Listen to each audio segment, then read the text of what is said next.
السلام علیکم ناظرین، آج کا سچ کے ساتھ میں ہوں ندیم حسین۔ جموں ایئر بیس پر ڈرون اٹیکس ہوتے ہیں اور اس کے بعد پورا میڈیا جو ہے وہ پاکستان کے خلاف چل نکلتا ہے۔ ظاہر ہے بھارتی میڈیا جو ہے یہ ایک زیر تسلط ہے، اور جب بھی کوئی اس طرح کا واقعہ ہوتا ہے تو اس کی تمام تر کڑیاں جو ہیں پاکستان سے جوڑنے کی کوشش کی جاتی ہیں۔ اب جموں ایئر بیس جو ہے جہاں پہ یہ ڈرون اٹیک ہوا ہے وہ اور جو لائن آف کنٹرول ہے 14 کلومیٹر کا فاصلہ ہے۔ کیا مطلب انڈین ایئر فورس جو ہے 14 کلومیٹر تک ٹریول کر کے آنے والے ڈرون سے بے خبر رہی؟ اور یہ جو صورتحال ہے کہ جی یہ ڈرونز جو ہیں یہ بھجوائے گئے، کیا پاکستان جو ہے اس سے یہ توقع کی جا سکتی ہے کہ ایک غیر ذمہ دارانہ رویہ، جبکہ ہم line of control per cease fire کی پابندی جو ہے وہ اس کی پوری روح کے مطابق جو ہے کر رہے ہیں؟ اور اس سے پہلے پلوامہ کا واقعہ جو ہے وہ اب سامنے صورتحال آ چکی ہے۔ یہ قصہ بھی اسی نوعیت اور اسی طرز کا لگتا ہے۔ تھوڑا سا پہلے دیکھیں تو بھارت کے وزیر اعظم نریندر مودی جو ہیں ان پر بین الاقوامی دباؤ آتا ہے کہ کشمیر کے اندر جو انسانی حقوق کی بدترین خلاف ورزیاں ہو رہی ہیں ان کا تدارک کے حوالے سے، اور ظاہر ہے کہ کشمیر کے اندر، مقبوضہ کشمیر کے اندر جو کچھ ہو رہا ہے، جس طرز کا ہو رہا ہے، جس پیمانے پر ہو رہا ہے، جس نوعیت کا ہو رہا ہے، وہ ایسا ہے کہ انسانیت بھی اس کے اوپر شرما جائے۔ لیکن انسانیت کو ابھی تک بے حسی کا ہی غلبہ ہے، اور شاید شرمندگی اور ندامت جو ہے وہ مفادات کے غلاف میں طے میں ہے۔ اب یہ جو صورتحال ہے اس کے اندر کیا یہ ایک پلوامہ 2 والا معاملہ ہے؟ اور جو بھارت نے ان کشمیری قیادت کے ساتھ جو اس کے پہلے اتحادی تھے مقبوضہ کشمیر میں، اور پھر ان کو جیل میں ڈال دیا گیا جب آرٹیکل 370 اور 35A جو ہے اس کو ختم کیا گیا، ان کے ساتھ ملاقات ہوتی ہے لیکن اس اجلاس کا کوئی نتیجہ نہیں نکلتا۔ پھر یہ نیا ایک ڈرامہ اور ایک نیا شوشہ جو ہے وہ چھوڑ دیا جاتا ہے۔ پاکستان کو اس وقت 2 طرفہ چیلنج کا سامنا ہے، ایک طرف یہ بھارتی طرز عمل اور دوسری طرف افغانستان کی صورتحال، جو ظاہر ہے کہ پاکستان کے دروازے کے اوپر ایک اور دھماکہ خیز معاملہ جو ہے وہ رونما ہونے جا رہا ہے۔ ظاہر ہے اس حوالے سے 1 جولائی کو قومی سلامتی کے ادارے جو ہیں وہ پارلیمان کے اندر بریفنگ دے رہے ہیں۔ کیا اس حوالے سے بات کی جاتی ہے؟ یہ تو اس وقت کی ہے، لیکن ہم اس ساری صورتحال پر بات کریں گے۔ آپ کا اپنے مہمانوں سے تعارف کرواتے ہیں۔ ہمارے ساتھ موجود ہیں لیفٹیننٹ جنرل ریٹائرڈ عبدالقیوم صاحب، ممتاز تجزیہ نگار ہیں۔ ہمارے ساتھ موجود ہیں رستم شاہ محمد صاحب، ماہر ہیں افغان امور کے، ممتاز سفارتکار رہے۔ ہمارے ساتھ موجود ہیں ایئر مارشل ریٹائرڈ مسعود اختر صاحب، ممتاز تجزیہ نگار ہیں۔ مسعود اختر صاحب، ذرا آپ سے شروع کر رہا ہوں۔ یہ جو ڈرون والا شوشہ بھارت نے چھوڑا ہے، میرا مطلب ہے کہ یہ کیا اس کو تسلیم کیا جا سکتا ہے، اور یہ کیا ایک کوئی نئی صورتحال کو ڈیولپ کرنے وہ پلوامہ 2 والی یہ معاملہ ہے؟ نہیں، میرے خیال میں نہیں، اور تو انڈیا کے لیے بڑی پریشان کن چیز ہے۔ یاد رکھنے کی چیز، پلوامہ میں ٹرک انڈین تھا، باشندہ انڈین تھا، جو ان کے پاس ایکسپلوسیوز تھے وہ انڈین تھے، اور دے گیٹ بلیم پاکستان، اور اس کے لیے پھر انہوں نے اسٹرائک بھی کی۔ لیکن نمبر 1 یہ پلوامہ 2 شاید نہیں ہو سکتا، ریزن کہ انہوں نے ملٹری پاور آرٹیکولیٹ کر کے دیکھ لی، اینڈ وہ کہیں نہیں پہنچے۔ ہم نے اس کو ریسپونڈ کیا، وہ واپس ریسپونڈ نہیں کر پائے۔ لیکن ان کو پریشانی کی تو بہت بڑی چیز ہے یہ کہ یکایک کہیں سے آ کے ایک ڈرون نے 2 ایکسپلوسیوز ڈراپ کیے، اور انہوں نے کوئی بہت بڑی ڈیمیج تو نہیں کی، بٹ بڑا ہی سمبولک میسج دیا ہے کہ وہ they can be hit anywhere. یہ خالی جموں اسٹیشن کی بات نہیں ہے، they can be hit anywhere in any cantonment. اور یاد رکھنے کی بات ہے کہ ندیم صاحب، آج کی گلوبلائز ٹیکنالوجی میں یہ چیز عین ممکن ہے، اور اس کی ہمیں فکر پاکستان کو بھی ہونی چاہیے، باقیوں کو بھی. انڈیا کو زیادہ کیوں؟ آپ نے کافی سارے عوامل گنوا دیے کہ وہ بڑے پریشان ہیں افغانستان میں، وہ بڑے پریشان ہیں کشمیر کے اندر، وہ پریشان اس لیے بھی ہیں کہ اب بائیڈن پاور میں آ گیا اور اس نے بڑی سخت سٹیٹمنٹ دی تھی کشمیر کے اوپر کہ وی آر انکریجنگ انڈیا کہ وہ نارمل اے سی لے کے آئے وہاں پہ، اور شاید یہی وجہ ہے. اس میں ایئر مارشل صاحب میں ذرا آپ سے تکنیکی طور پہ پوچھنا چاہ رہا ہوں کہ یہ کیا انڈین ایئر فورس کے اندر سے بھی یہ صورتحال ڈیولپ ہو سکتی ہے؟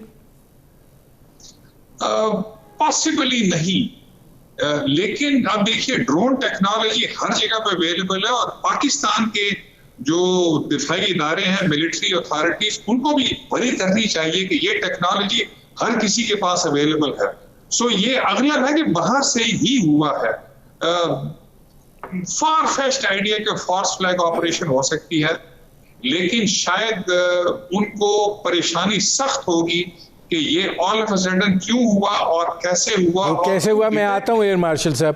اب جنرل صاحب ذرا آپ بھی، ہم پہلے ملٹریلی بات کر رہے ہیں، پھر رستم شاہ صاحب سے ذرا ڈپلومیٹک اس میں پوچھیں گے.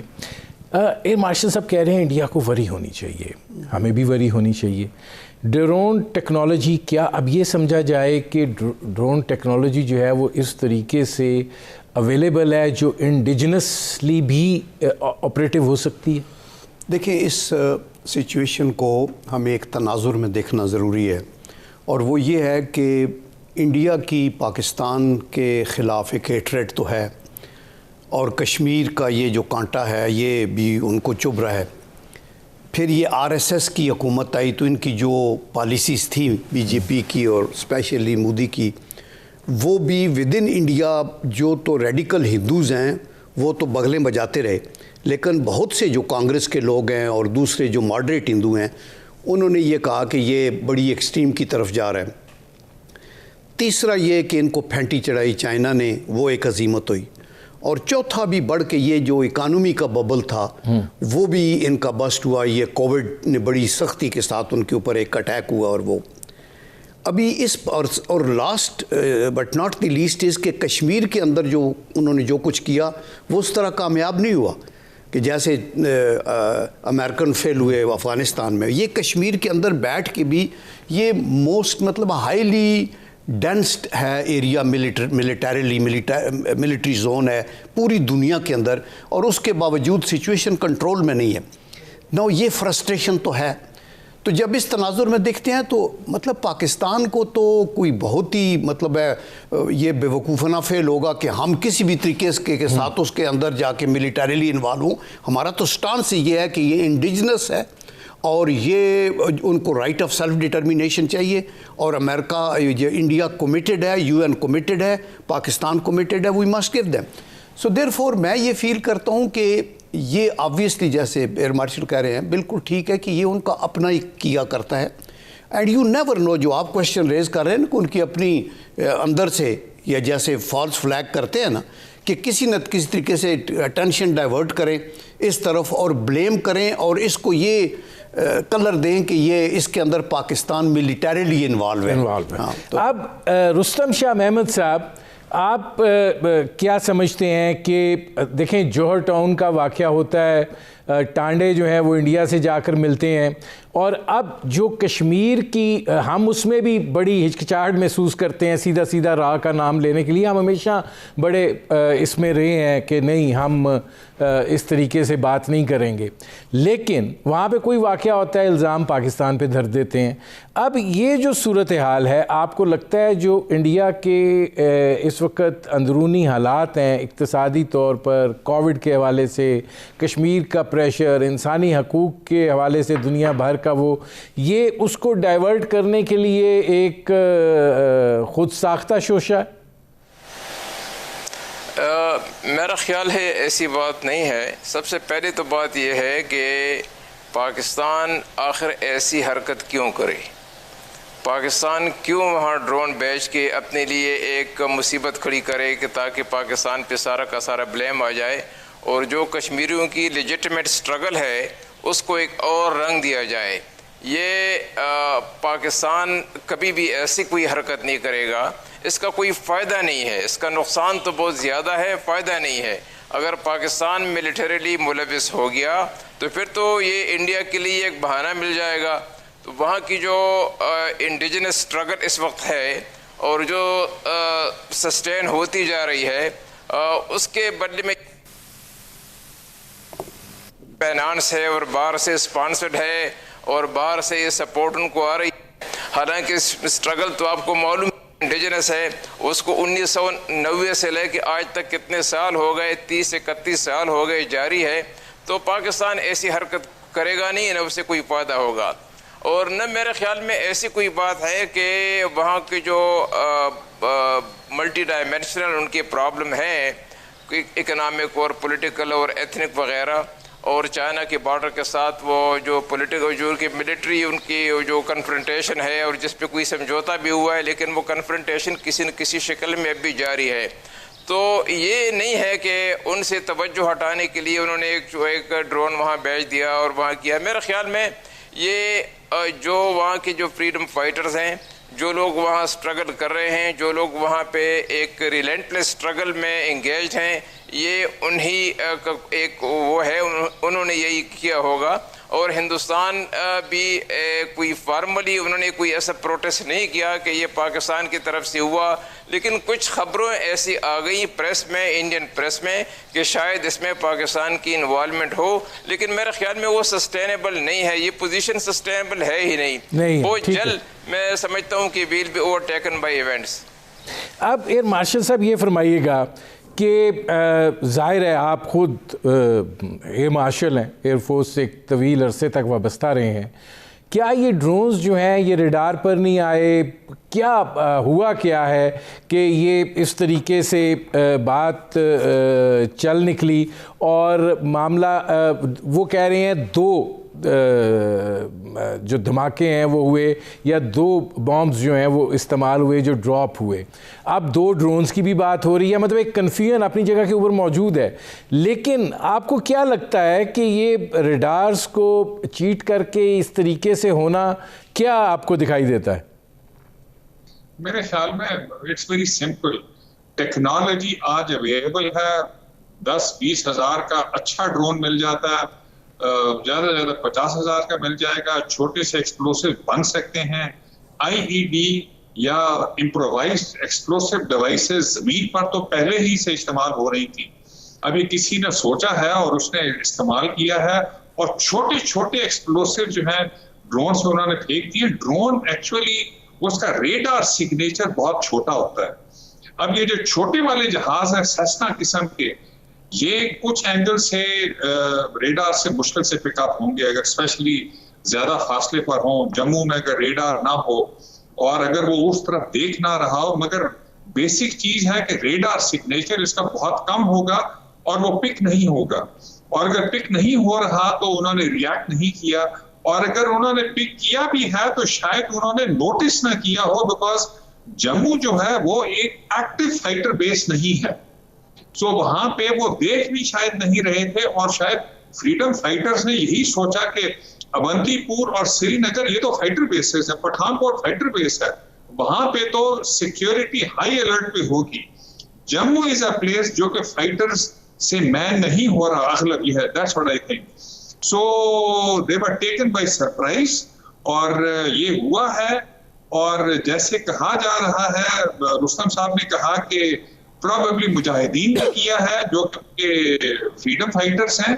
ٹیکنالوجی ہے، آسان ہے، سستی ہے، اور یہ چیز امپرووائز کرنا زیادہ مشکل نہیں ہے، but this is the first ever, پہلی دفعہ ہوا ہے، so that is why I said کہ یہ ایک وارننگ سائن ہے سب ملٹریز کے لیے، کنٹونمنٹس کے اوپر جا سکتے ہیں، اور آئندہ کے لیے میں آتا ہوں ایئر مارشل صاحب، میرے پاس 1-1.5 منٹ ہے بریک پر جانے سے پہلے، پھر ہم دوسری صورتحال پہ چلے جائیں گے۔ جنرل صاحب یہ فرمائیے کہ اس کا مطلب یہ ہے کہ کشمیری تنگ آمد بجنگ آمد اب وہ ہر حربہ استعمال کرنے پر تلے ہوئے؟ جی بالکل ٹھیک آپ نے کہا، اور یہی میں کہنے والا تھا کہ جب آپ کی بیک ٹو دی وال ہو جائے اور آپ کی زندگی، آپ کی پراپرٹیز، آپ کی عزت و آبرو، آپ کی مائیں بہنیں، آپ کے بزرگ، وہ سیف نہ رہیں تو پھر وہ کوئی بھی حربہ استعمال کریں گے. دوسرا یہ ہے نا کہ آج کل یہ تو چھوٹے لیول پہ مسئلہ ہوا ہے نا, آج کل ٹیکنالوجیز اتنی ایڈوانسڈ ہیں کہ آپ نے دیکھا کہ ایران میں انہوں نے پک کیا ان کا کمانڈر اور اس کو اڑا کے رکھ دیا. ان کے نیوکلیئر جو اسٹیبلشمنٹس ہیں, انسٹالیشنز ہیں, ان کے اوپر اسرائیل نے کئی دفعہ وہ اپنے طور پہ کیے. تو آج کل تو کہیں پہنچنا ہے اگر بڑے لیول کے اوپر ہو.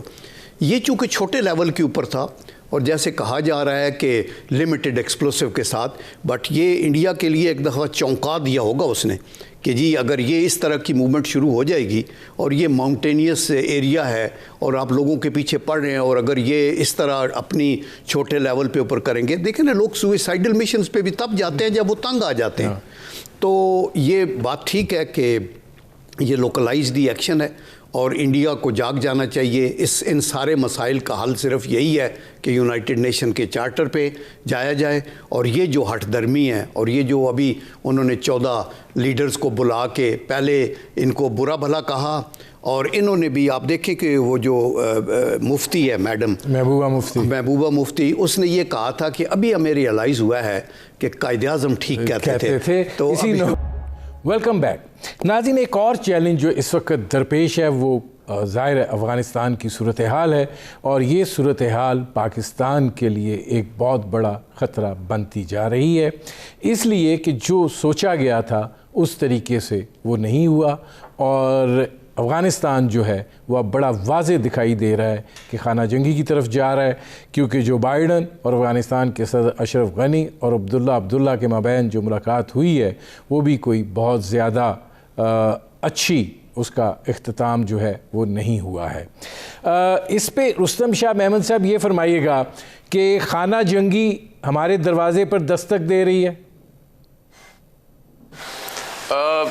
دیکھیے, اگر 2 سینیریوز ہیں, اگر ان میں سے کوئی بھی نہیں ہوا تو میں سمجھتا ہوں اس کے بعد تو خانہ جنگی ہے. پہلا سینیریو تو یہ ہے کہ اگر کوئی معجزہ ہو جائے اور دوحہ ٹاکس میں ایک ٹرانزیشنل حکومت پہ ایگریمنٹ ہو جائے, ایک لویا جرگہ بلائے جائے جیسے پہلے ہوا تھا, جیسے افغانستان میں ہوتا رہا ہے, اور وہ ایک ٹرانزیشنل حکومت کو انڈورس کرے, اور وہ ٹرانزیشن حکومت پھر آگے جو ہے اپنی کارروائی جاری رکھے, امن ڈیلیور کرے اور اسٹیبلٹی لائے, اور اس کے بعد جو ریہیبلیٹیشن ریکنسٹرکشن کا کام ہے اس کو انڈرٹیک کرے. اس وقت لگتا ایسے ہے کہ یہ مشکل ہوتا جا رہا ہے کیونکہ وقت کم ہے, اور 1 مہینہ 1.5 مہینے میں امریکی فوج اور نیٹو کی افواج افغانستان سے نکل جائیں گی. وقت گزر چکا, امریکہ نے جو کرنا تھا وہ امریکہ نہیں کر سکا. امن کے راستے میں سب سے بڑی رکاوٹ اشرف غنی کی حکومت ہے. وہ سٹیٹس کو کی پیداوار ہیں, وہ سٹیٹس کو پرولانگ کرنا چاہتے ہیں. امریکہ سے مدد بھی آئے $4-5 بلین, ان کی حکومت جو ہے وہ اسی طرح سروائیو ہو. اب یہ بات نہ نیٹو کے جو لوگ ہیں ان کو یہ ایکسیپٹیبل ہے, اور نہ امریکہ میں لوگوں کو ایکسیپٹیبل ہے کہ کب تک ہماری امداد کے بلبوتے پہ آپ اپنی لنگڑی حکومت کو دوام دیتے رہیں گے, اور کس قیمت پہ. ہیومن ڈسپلیسمنٹس ہیں وہاں پہ 50-60-70% تو انمپلائمنٹ ہے, غربت ہے, اور فیون کی پیداوار کہاں سے کہاں پہنچ گئی ہے, اور کرپشن ہے. جو سوشو اکنامک انڈیکیٹرز ہیں وہ اتنے خطرناک ہیں کہ انسان حیران رہ جاتا ہے. تو ایک تو یہ بات ہے. دوسری بات یہ ہے کہ اگر ایسا نہیں ہوتا, اگر کوئی سمجھوتا نہیں ہوتا جس کا بھی امکان کم نظر آتا ہے, تو پھر طالبان اور افغان آرمی جو ہے ایک دوسرے کو کنفرنٹ کریں گے, اور وہ کنفرنٹیشن اگر افغان آرمی انٹیکٹ رہتی ہے, کیونکہ اس وقت ڈیزرشن ریٹ کوئی 12-13% ہے, اگر یہ 20-22% تک پہنچ جائے تو پھر مورال اور بھی ڈاؤن ہو جاتا ہے, مورال گرنے لگتا ہے. اس وقت بھی ایسے ہو رہا ہے کہ طالبان نے جو 120-130 اضلاع پہ قبضہ کر لیا ہے, ان میں سے وہ قبضہ انہوں نے اس لیے کیا ہے کہ لوگ سرنڈر کر رہے ہیں.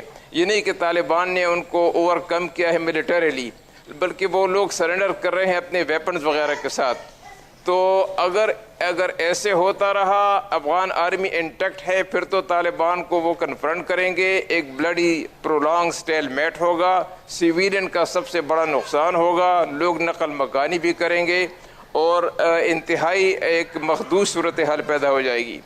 اگر افغان آرمی ڈس انٹیگریٹ ہونے لگتی ہے تو پھر طالبان کے لیے کابل پہ چڑھائی کرنا آسان ہوگا، اور پھر وہ خود ایک ملٹی ایتھنک براڈ بیس حکومت بنائیں گے، جس میں جن لوگوں کے ساتھ ان کے رابطے ہیں، جن میں تاجک بھی ہیں، ازبک بھی ہیں، ترکمان بھی ہیں، بلوچ بھی ہیں اور ہزارہ بھی ہیں، ان سب کے ساتھ ان کے روابط ہیں، تو ان کو شمولیت کی دعوت دیں گے اور ایک حکومت بنانے کی کوشش کریں گے۔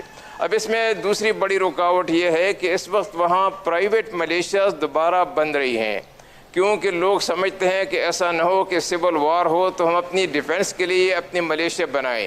مثلاً ہزارہ کے جو لوگ ہیں وہ اپنی ملیشیا بنا رہے ہیں، وہاں شمال میں جو تاجک ہیں وہ بھی اپنے ملیشیا کو دوبارہ بنا رہے ہیں، جو ازبک ہیں وہ عبدالرشید دوستم تو ترکی چلا گیا ہے، لیکن ان کے لوگ اپنے ملیشیا قائم کرنے کی کوشش کر رہے ہیں۔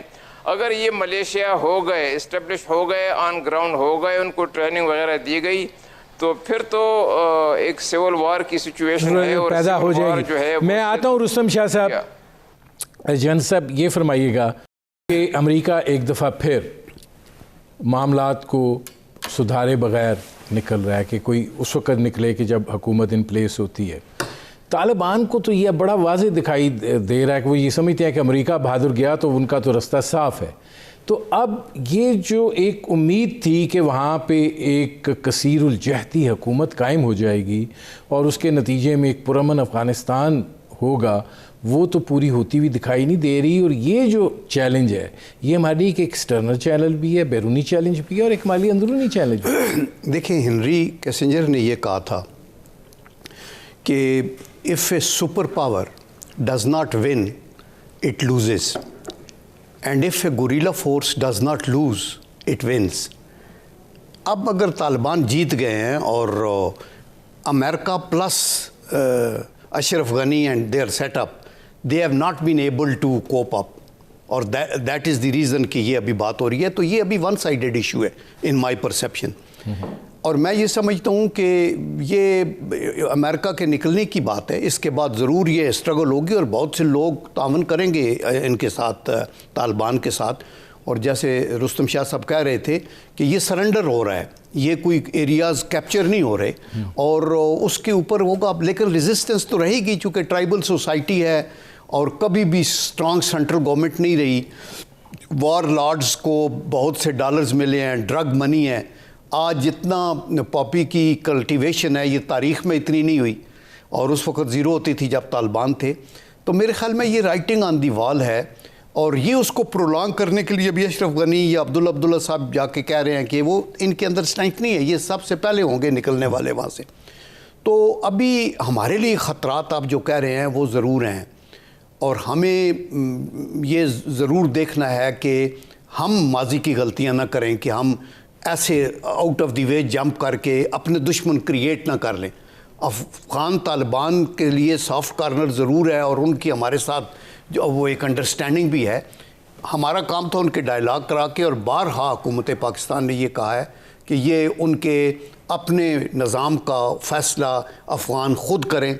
ہم نہیں چاہتے کہ ناردرن الائنس یا دوسرا تیسرا اس طرح کے گروپ بنے، اور وہ ہم چاہتے ہیں کہ پاکستان نے، پرائم منسٹر نے بھی کہا کہ جو افغانستان کے اندر حکومت بنے گی ہم اس کے ساتھ ڈیل کریں گے۔ اچھا، اب اس میں ایئر مارشل مسعود اختر صاحب یہ فرمائیے گا کہ آپ کو کیا لگ رہا ہے کہ کیا پاکستان کہیں wrong side of the line تو نہیں کھڑا دکھ رہا؟ اللہ کرے کہ رستم صاحب جو کہہ رہے ہیں وہ صحیح ہو، اللہ کرے کہ وہاں پہ کثیر الجہتی حکومت بن سکے۔ کرائم جو ہیں اور نوشتہ دیوار میرے خیال میں وہ نظر آ رہا ہے کہ نمبر ایک، یہ جو دونوں صدر اور نائب صدر ہیں، دے آر میننگ لیس، ان سے کوئی فرق نہیں پڑے گا۔ ANSF یا افغان نیشنل سیکیورٹی فورسز کو جو امریکہ کا ایک ہدف تھا کہ ان کو ٹرین کر سکیں، وہ نہیں کر پائے۔ نمبر چار، میرے خیال میں طالبان جو ہیں، افغان طالبان، وہ چڑھ دوڑیں گے کابل کے اوپر، اور کرائم یہی ہے۔ اور نمبر پانچ، اس کا معنی یہ ہوا کہ ان کی جنگ ہوگی ازبیکس کے ساتھ، تاجکس کے ساتھ، اور اس کے شیعیٹس کے ساتھ. یاد رکھیے کہ جواد ظریف نے وارن کیا ہوا ہے کہ طالبان جو ہیں they should not control elections, they can be a part of elections. Taliban یہ نہیں ہونے دیں گے, اور اگر وہ یہ کرتے ہیں تو پاکستانی طالبان بھی مضبوط ہوں گے, اور عین ممکن ہے کہ ہمارے بینڈ آرگنائزیشن وہ بھی مضبوط ہوں. یہ مضبوط ہوتی ہے تو یاد رکھیے آج پاکستان کی وزارت خارجہ نے پہلی دفعہ ایک بڑا اسٹرانگ سگنل دیا ہے کہ پاکستان کے لیے بہت خطرہ ہو سکتا ہے. میرے خیال میں یہ نظر آ رہا ہے وزارت خارجہ کو, اینڈ آئی ایم شیور مقتدر جو حلقے ہیں ان کو پتا ہے کہ انہیں کیا کرنا ہے. ملیٹریلی تو وہ کر سکیں گے, لیکن بطور جمہوریت اور بطور ملک ہم کیا کریں گے, آئی ہیو ڈاؤٹس کہ ہم میں وہ طاقت ہے. اللہ نہ کرے کہ ہم ان 90 کی دہائی میں جائیں جہاں پر کہ ہر 6 مہینے بعد 1-2 دھماکے ہوتے ہیں, لیکن ہم اس طرف جا سکتے ہیں. رستم شاہ احمد صاحب آپ کیا کہیں گے؟ دیکھیے پاکستان کے لیے تو میں سمجھتا ہوں کہ غلطیوں سے سبق سیکھنا چاہیے. ہمارے کوئی فیوریٹس نہیں ہونی چاہیے. اس کانسیپٹ نے ہمیں بہت نقصان پہنچایا ہے. افغانستان کے اندر پاکستان کی گڈ ول پہ بہت خراب اثر پڑا ہے. ہمیں واضح کر دینا چاہیے کہ ہمارے کوئی فیوریٹس نہیں ہے. ہمیں وہ حکومت قبول ہوگی جو افغانستان میں امن لائے. یہ ان کا اپنا کام ہے کہ کون سی حکومت وہاں بنتی ہے. یہ کہنا کہ اگر خلافت آئے تو ہم نہیں مانیں گے, اگر فلانا آئے تو ہم نہیں مانیں گے, یہ افغانوں کا اپنا کام ہے کہ کس قسم کی گورننس سسٹم وہ انٹروڈیوس کرتے ہیں. گورننس سسٹمز بنانا ان کا اپنا کام ہے. ہمیں اس میں کوئی مداخلت نہیں کرنی چاہیے. ہمیں ویلکم کرنا چاہیے جو بھی حکومت ہوگی کہ وہ اپنی سرزمین کو پاکستان کے خلاف استعمال نہ ہونے دیں, افغانستان میں وہ امن ڈیلیور کریں تاکہ پاکستان کے لیے ترکمانستان اور تاجکستان کے راستے بھی کھلیں, اور ہمارا بارڈر جو ہے سب سے بڑی بات ہے کہ وہ بارڈر ہمارا سیف ہو. ہمارے یہ ہدف ہونے چاہیے, اور یہ افغانوں کو بھی اور امریکنز کو بھی بتا دینا چاہیے کہ ہمارے وہاں کوئی فیوریٹس نہیں ہے, نہ طالبان ہیں, نہ کوئی اور ہیں, نہ کوئی اور ہیں. اب یہ ٹھیک ہے, میں آتا ہوں رستم شاہ صاحب. اب اس پہ جن صاحب یہ فرمائیے گا کہ اس کا مطلب ہے اندرونی چیلنج جو ہے وہ بیرونی چیلنج سے زیادہ بڑا ہے, اور اس کے جو کنوٹیشنز ہیں وہ زیادہ خطرناک ہیں. یا دیکھیں رستم شاہ صاحب جو کچھ کہہ رہے ہیں نا وہ بالکل ٹھیک ہے, لیکن ابھی ہمیں یہ سوچنا ہے کہ ہوگا کیا. ایک اپنی اسیسمنٹ ہوتی ہے نا. میں یہ سمجھتا ہوں ان مائی ہمبل کیپیسٹی کہ طالبان ڈومینیٹ کریں گے, طالبان حکومت میں آ جائیں گے. آپ یو لائک اٹ اور یو ڈونٹ لائک اٹ. ابھی دیکھنا یہ ہے کہ کیا وہ ماضی سے سبق بھی سیکھیں گے کہ پہلے تو انہوں نے جو کچھ کیا اور اس میں جو فلاس تھے اس کو دور, چونکہ ابھی وہ ڈپلومیسی میں بھی تو بڑے آگے نکلے ہیں نا. دوا میں اتنی میٹنگز کی ہیں, امریکنز کے ساتھ کی ہیں, آگے پیچھے, آفٹر آل وہ اس کو ہینڈل تو کر رہے ہیں. I hope they learn a lesson. اور سملرلی پاکستان کو بھی سبق سیکھنے چاہیے. تو امید تو یہ کی جا سکتی ہے کہ ایک گورنمنٹ ہوگی جو کہ ڈومینیٹڈ بائی دی طالبان وہی ہوگی اور ان کے کہنے پہ وہ چلے گا, لیکن ان کو کیٹر فار کرنا پڑے گا یہ باقی ہزارہ, تاجک اور ازبیک اور ان لوگوں کو. لیکن یہ سب کچھ کوشش کے باوجود ٹرمائل ضرور ہوگا. ریفیوجیز بجائے اس کے کہ ہمارے واپس ریپیٹریٹ ہوں اور کچھ آئیں گے, آپ کو بارڈرز پہ چوکنا ہونا ہوگا. آپ کو ہماری حکومت کو بڑی کیئرفلی اپنے کارڈز وہ کھیلنے چاہیے, اور اس کے اندر ریجنل کنٹریز کو اجلاس بلایا گیا ہے جس کے اندر قومی سلامتی کے حوالے سے پارلیمنٹ میں ان کیمرہ سیشن ہے, بریف کیا جائے گا. کیا یہ اتنا میننگ فل ہوتا ہے؟ ساری لیڈرشپ وہاں ہوگی کہ اس کے نتیجے میں ایک یکجہتی کی فضا پیدا ہو. دیکھیں ان میٹنگز کا یہ فائدہ ہوتا ہے, یہ جوائنٹ سیشن کا, کہ ویوز تو مختلف آتے ہیں. پھر آپ ایک الگ کمرے میں کمیٹی میں بیٹھ کے تو دیکھتے ہیں کہ ہمارا کیا ریزولوشن بنانا ہے. اس سے فائدہ یہ ہوتا ہے کہ جو پھر پرائم منسٹر اس کے بعد بیان دیتا ہے وہ پوری قوم کا بیان ہوتا ہے, اور اس کے اندر طاقت ہوتی ہے اور اسٹرینتھ ہوتی ہے. میرے پاس آخری 1 منٹ ہے. مسعود اختر صاحب یہ فرمائیے گا کہ آپ کیا دیکھ رہے ہیں کہ یہ جو انٹرنل سچویشن ہے اس کے اوپر ہمیں کوئی بہت زیادہ خوش فہمی کا شکار نہیں ہونا چاہیے؟ بالکل نہیں ہونا چاہیے, بٹ آئی تھنک یہ جو سیشن ہو رہا ہے اسمبلی کا, دس از این آرڈر. جو وزیر اعظم کو بریفنگ ملی ہے دیٹ از ان آرڈر. جیسے جنرل قیوم کہہ رہے ہیں کہ پوری قوم کو اکٹھا ہونا چاہیے اور پھر وزیر اعظم کو ایک پالیسی بیان دینا چاہیے کہ ہم اس کو کیسے نپٹیں گے. حالات مشکل ہو سکتے ہیں, پریشان کن ہو سکتے ہیں, لیکن اگر صحیح پالیسی اور اسٹریٹجی, حکمت عملی کنسنسس اور اتفاق رائے سے بنی تو میرے خیال میں ساری پولیٹیکل پارٹیز اس کو بیک کریں گی اور ہمیں اس کا بہت فائدہ ہوگا. پروگرام کا وقت ختم ہو رہا ہے. بہت شکریہ لیفٹیننٹ جنرل ریٹائرڈ عبدالقیوم صاحب, بہت شکریہ رستم شاہ محمد صاحب, اور بہت شکریہ معاشر ریٹائرڈ مسعود اختر صاحب. ناظرین, آپ نے ہمارے پینل کے شرکاء کی گفتگو سنی. اب تک کے لیے اتنا ہی, اجازت دیجیے. اللہ حافظ.